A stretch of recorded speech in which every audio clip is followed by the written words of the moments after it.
Hello, hello, hello. What's up, fellas? What's up, ladies? What's going on, beautiful people of the United States of America, around the world, baby? This is Bitcoin Calvin here, aka just Calvin, coming to you guys today. Just bringing just more of a personal development type of spiel.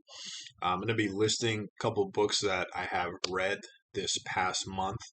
I was reading in April time. They're going to be a quick. I'm going to round out these books so you guys can see um, kind of some of the level of stuff that I'm reading, and maybe this might help you in your entrepreneurship journey, in your development journey, and whatever you're trying to do, right? So this is more of a entrepreneurship slash finance, investing channel. Also focused on personal development as well. Always looking for personal development. But learning is a long life process, guys. It's not just a 1-2 punch. Okay, there's no sort of subscription. So, or subscription, right? Prescription for that. Should be learning every day, guys. I know it sounds cliche. I nerd out. You know, many of you guys may not want to listen to it or hear some of this stuff, but I think it's really cool. I'm a nerd for this stuff, so I like it. Anyways, I'm going to give you guys a rundown list. All right. So the first book that I read in April that I think you guys should definitely take a look at, it's called The 4 Hour Work Week. So I'm going to pull it up on the screen here. Hopefully, you guys are seeing it here. 4 Hour Work Week by Tim Ferriss, guys. This was an excellent book. There is a PDF version as well too. Um, you know, and yeah, it's online. I love free books that are online, right? If I don't have to buy it.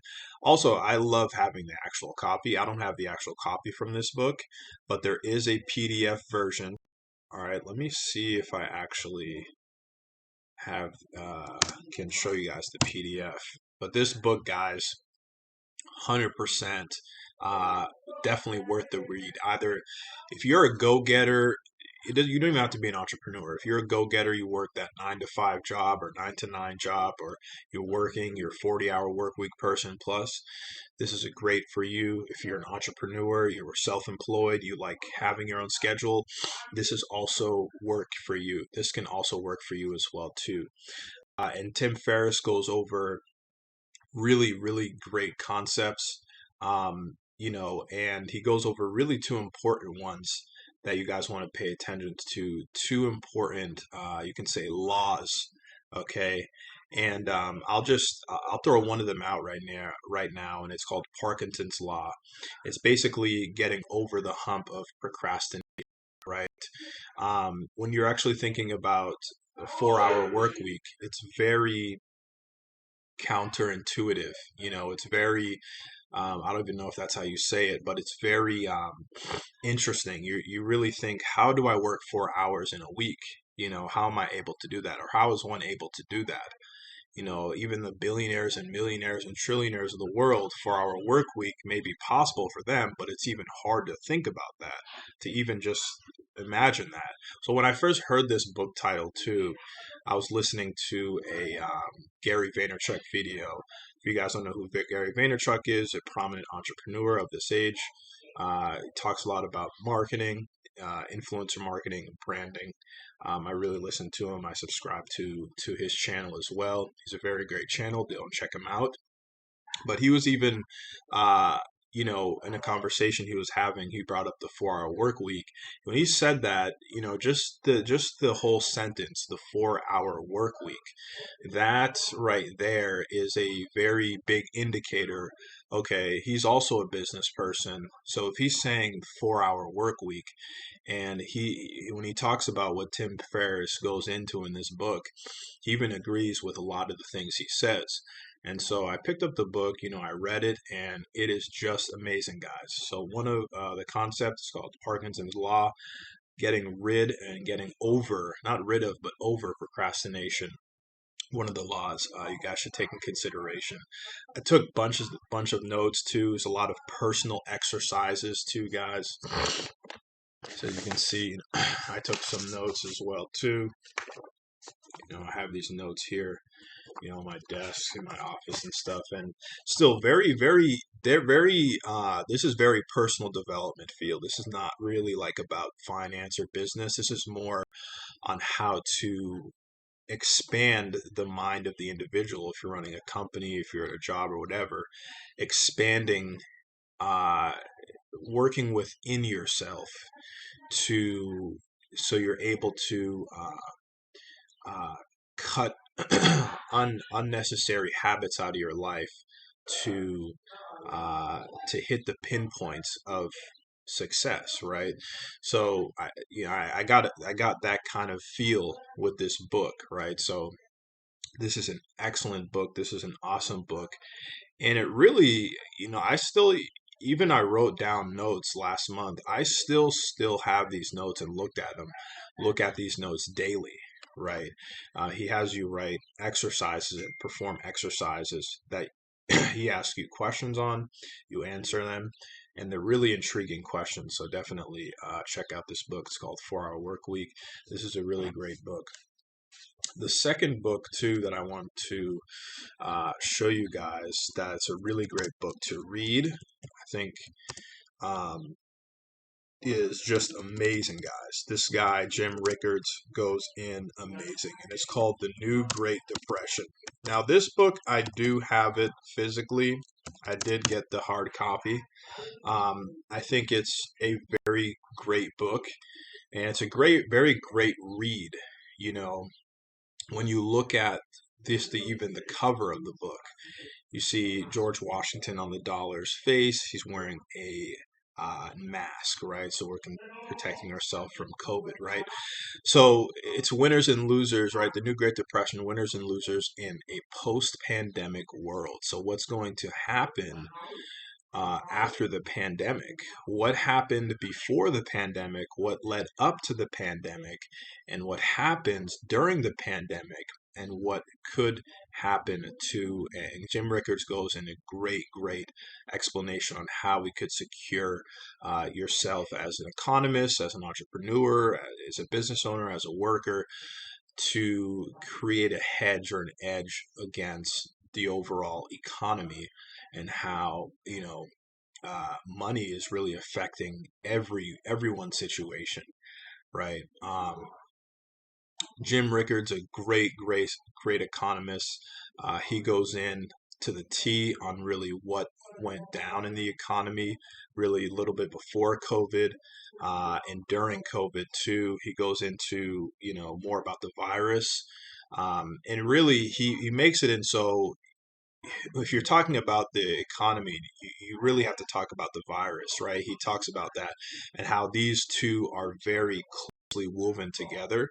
There, you can't separate, hey, there's a virus and then we have an economic downturn or economic recession or depression. Those two are very intertwined. He goes into great details on why, and it's just an excellent read, guys. This really woke up my eyes, and I was like, wow, this dude Jim Rickards is a beast. He's a genius, and he goes in with straight facts on pretty much a lot that you guys want to, you guys definitely want to get information on this stuff too. All right, so that is the New Great Depression. All right, so I do have this physical copy as well. So I do have physical copy. Very great book, really great read too. I think it's only it's only like 160 pages, not too bad. 4 Hour Work Week, guys, with I think around like 400 pages. It's close to 400, I believe. So still not that bad. Um, very nice reads, and 4 Hour Work Week was a pleasure to read too. You want to read everything in that book, because I thought like skipping stuff, I can just skip the you don't want to skip anything in any of the books that I've shown. The third book that I want you guys to read too, which is interesting, this is more of a finance slash business book. It's called Becoming Your Own Banker, right? So it's by R. Nelson Nash. So this book, guys, um, unlock the infinite banking concept. Okay. I'm giving you guys knowledge, guys. I'm giving you guys game right now. And if you don't follow up on this game, especially this book, Becoming Your Own Banker, you are definitely missing out. I think many people have a very skewed way of looking at money and finance in general. What Nelson Nash really does for you is take away all that noise that many people have been listening to and hearing on the news and watching on CNBC or hearing on Yahoo or listening on or watching on MSN. And he really gives you the nuts and bolt, peanut and butter way to establish your own banking system for yourself, for your family, for your loved ones, whatever. And he really just goes in, guys. This guy is, again, he's a genius. He's smart as hell. Let me show you guys the book right here, right? So, Becoming Your Own Banker, Nelson Nash. That's pretty much how the cover looks like. As you can see, I showed you mine. Unlock the infinite banking concept. You can even look up some of this stuff on YouTube as well too. I know they have a YouTube channel, the Nelson Nash Institute. That's their actual that's their company, and they have a YouTube channel as well too. And man, guys, what I'm telling you, you are going to learn a lot. And this is not just for, yes, this is for finance and investments and everything, but this is something that anybody can implement. And you don't have to have a lot of money. You don't have to be super educated. Listen to his message, read his message, understand what he's trying to say. There's also videos on him on YouTube. There's also other people who explain his theory as well too, if you don't understand it directly from him. But this is an excellent, excellent book to get. Becoming Your Own Banker, 100% good. This book is, and I mean, it's cool too, guys. It's like, I think it's only like 100 pages, just about. It's like 80, 86, so not too bad. Um, the concepts in here, guys, are life changing. I would say get this book because I've got this book for two of my family members now. It's really opened their eyes as well too. So I would say definitely check this one out as well too. All right. And then, so I think that's number three. And then the fourth one, guys, it's called The Blue Zone. So I actually have this copy too. Actually have this copy as well too, guys. Okay, so this is called The Blue Zones. And let me actually look this up too, guys, so I can show you the cover. Sorry if I'm all over the place. I'm just, dealing with a lot of stuff here. But this is the cover, guys. This is what it is. It's The Blue Zones. Very good, very, very good book. As you can see, 9 lessons for living longer from the people who've lived the longest, right? By Dan Buettner. And this book, guys, when it's a New York Times bestseller as well, too. Um, just also the other book that I showed you as well, Nelson Nash is a best-selling author as well, too. Okay, I only read stuff that makes sense, guys. So that's what I only like to read, right? I don't like to read nonfiction. I mean, actually, fiction or fantasy and stuff like that. I actually like to read, real world life things where if I can apply it and, start getting results. And this book, guys, is honestly amazing, right? Why is this book amazing, Calvin?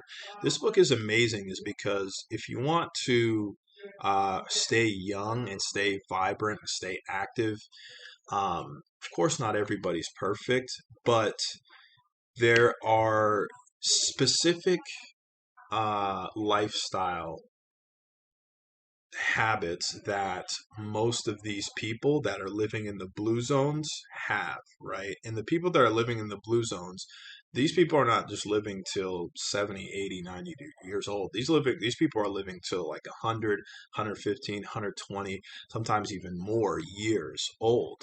So in the book they called them centenarians, right? So reason why is it's not like that's a type of dinosaur, although it does sound like it. But centenarians um, pretty much means someone who lives over 100 years old, right?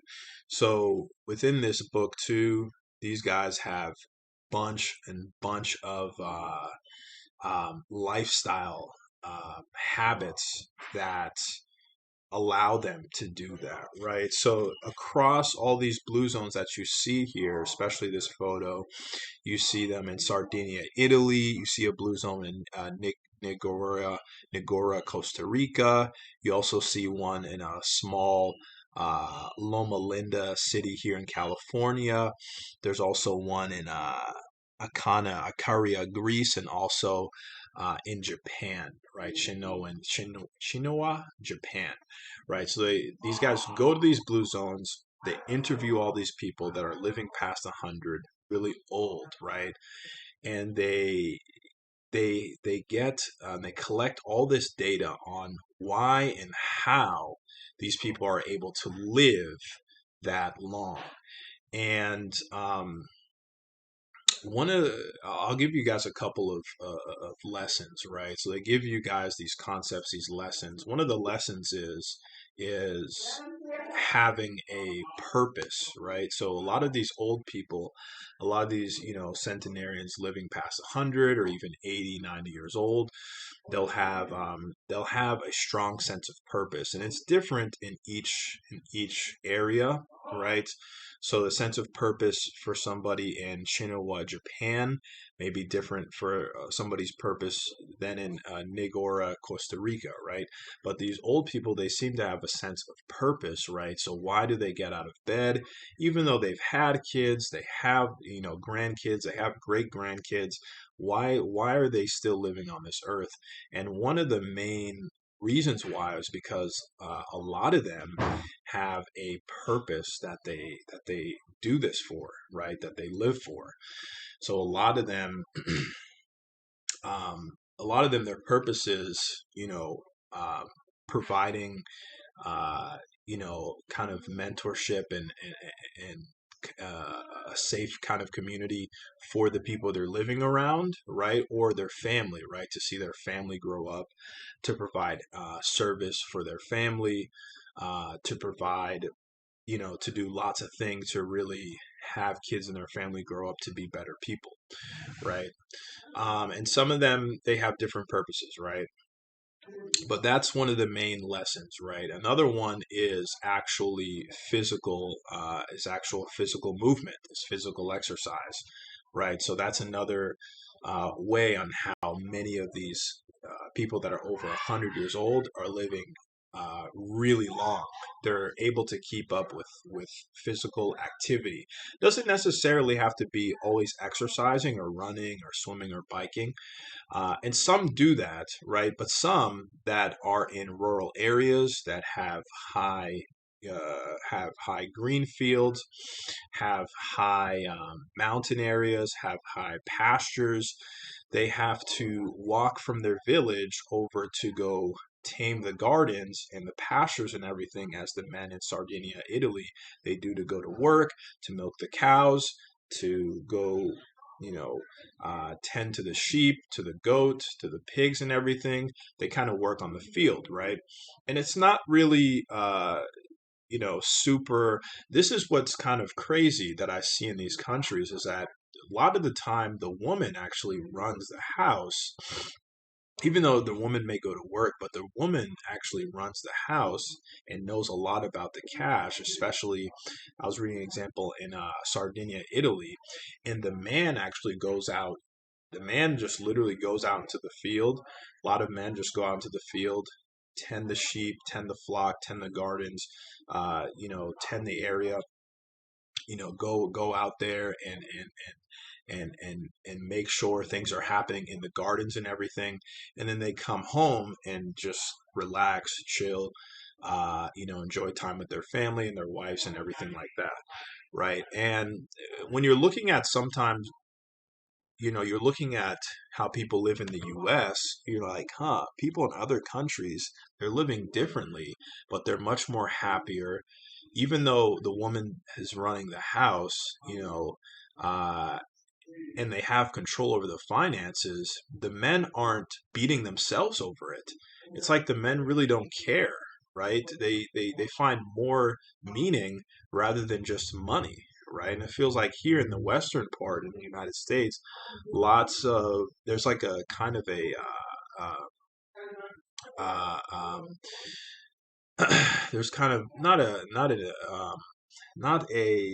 you know there's kind of a underlying feeling that men have to be in charge, or they have to be able to provide, right? They have to be the owner of the finances, right? And I get that thinking, where men have to take care of everything financially and women just do the work and everything like that, tend the gardens. But in the other countries, it's actually the other way around.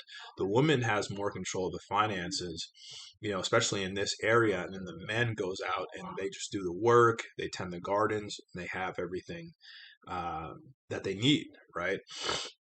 So it's a little bit of it's interesting to see, right? And these men are living very long. They're not worried about a lot. They very stress about money and stuff like that. Not because they're rich, it's because it's just the custom right over there. So it's really interesting to read on that, right? And really, with views here in America, it really is like, huh, maybe there's different ways of living in life. And again, this is why I read books like this, guys, because a book like this, The Blue Zones, this is a very important book to take into consideration too. This book is about 300 pages long, but it's going to be the best 300 pages you guys would read. There's a lot of great things to learn in here, and things not even just like keeping your body healthy, but what you're putting in your body is 100% important too. And that this book gives a lot of that putting lots of vegetables and fruits and nuts and greens and staying healthy is very important to living longer, right? So very like lifestyle uh, habits are important, right? So they explain even in the book too. There's all these sicknesses and disease, like especially in the U.S., people having high blood pressure, obesity, eating too much, doing this, eating too much out, and then also they also explain how there are more and more nursing home facilities for the elderly and elderly. In these countries, they have no elderly facilities, right? The elders are living with their family. But here in the US, that's not the case. It's like we'll just drop our elders in these nursing homes, and the families, right, seem to be less broken up over there. And over here, it seemed to be more broken up, right? You don't have older figures in the house, right? Or, and everybody's out working and kids are getting into trouble, right? You don't have, and we expect the police to deal with everything versus teaching kids the right things to do at home. So it really does make that, once you start reading the book and understanding the way on how these different cultures do things, you start to think, huh, maybe that actually does make sense, right? It's so interesting. There's another concept. There's one more, and then I'll jump this. I'll jump off this, guys. It's pretty much in one of the countries. I think it was the Icaria, Greece, right? So Icaria, Greece. He said there's less policing in that village. Why? Is because when someone does something bad in somebody else's, say, house or area or living, since everybody really knows everyone in the community,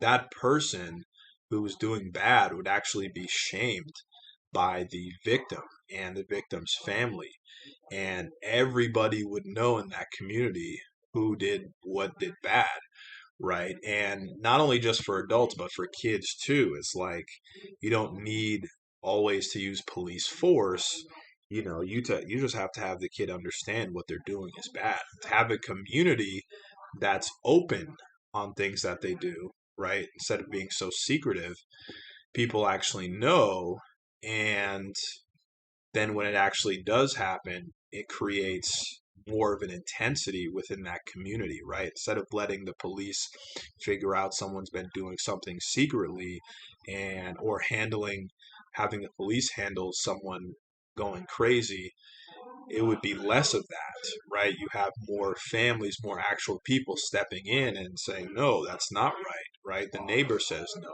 this guy says no, that guy says no. You are in the wrong, my friend, right? And so it creates less need for outside authority like the police to uh, to then move move forward, right? So, you know, this is really, really important, guys. This is an excellent, excellent book. Um, there's so much that you can learn from this book, guys. And man, this book is this nine the Blue Zones is amazing, guys. It is amazing. And then I would say, guys, the last book that I read as well too, which is again by Nelson Nash, is called Building Your Warehouse of Wealth, guys. Sorry for the noise downstairs, guys. There's just people down here. There's people that have in my house right now. All right. So the last one is Building Your Warehouse of Wealth. Okay. This is by Nelson Nash as well too, from the Becoming Your Own Banker. Okay. This book is also amazing too, guys. I'm not gonna lie. I think the last 30 pages are just game. Okay. This guy, Nelson Nash, he is a very serious man. And with this book, Building Your Warehouse of Wealth, right, he goes into a lot of the things that he says in Becoming Your Own Banker, but he also brings it into the reality of real life, how governments work, how a trading system and how our finances have come to the way it's been. How has it come to the way it has been now? And he goes in, guys. He goes in. In the last 30 pages, he really uses scriptures from the Bible that really give a picture on what went down then, right, to what is going down now. And it's not even so different. It's really not so different. And the pinpoints and the things he realizes, even in governments back then, is that the government's always looking for their share, right? And that's just a reality situation. Now, I don't want to go into politics and all this stuff now on this channel. We're not a really political channel. But at the end of the day, uh, Nelson Nash really brings in clear, concrete facts and also examples and lessons from the Bible that he really intertwines in his writing, and he makes it relevant to the actual present day reader today. And this guy, the type of economist that this guy is an Austrian economist, right? So, School of Austrian economists. He's an Austrian economist, right? Um, and man, this guy makes so much sense. That's all I have to say. If I try to go into it, I might fumble on my words, but I know exactly what this guy is trying to say, and I really want you guys to know exactly what this guy is trying to say as well. So again, Nelson Nash, where Building Your Warehouse of Wealth is such an excellent book, guys. All right, there are 3 more books that I just got as well. I'm going to start reading them for this month of May. I'm pretty excited. I'm going to be nerding out and reading a lot of them. And you're like, Calvin, why are you doing all this stuff? Why are you reading books? What are you doing with your life? Well, I'm actually getting smarter. Not only that, I just love learning new things. Um, Even if it's something about the environment, not really a topic that I really like. I just like learning new things, guys. I think it's amazing. I think it's life changing. Okay, some of the stuff that you see in books that you can learn, right? But it's always good. I always love learning, especially just to keep developing um, not only my mind and my brain, just my perspective on certain things, right? So, you know, I think it's fun. I think it's fun. I think it's fun. What do you guys think? Leave a comment below. If you guys want to leave a comment below of any other books you guys have, ran into that you guys like, that you think it's a great read for everybody to read, to have a certain knowledge about, right? I have a book club on Facebook, guys. I kind of want to get that more active and more popping so more conversations could be had because I think it's very important, especially in this time, to have more conversations on things, right? To change the way we're doing things, right? Not only in America, but where we're at right now, right? You can always do something better. Um, you can always be better. You can always do better, right? And I think that it's very important. So that being said, I think I'll probably leave the link to the book club down in the description so you guys can see and go ahead and follow. Um, but yeah, guys, that is just my personal development spiel of the books I believe you guys should read this month of May. And then once I'm done reading the other books too, I'll let you guys know as well. I might come out piece by piece with a video, say, hey, done reading this book. You guys should check this one out. And also, guys, you guys can follow me on Instagram, Facebook. You guys know what books I'm reading. I post it all there. So you guys can follow along and learn what I'm learning. Maybe it'll interest you. Maybe we can learn together, bounce off each other's ideas, learn more. All right.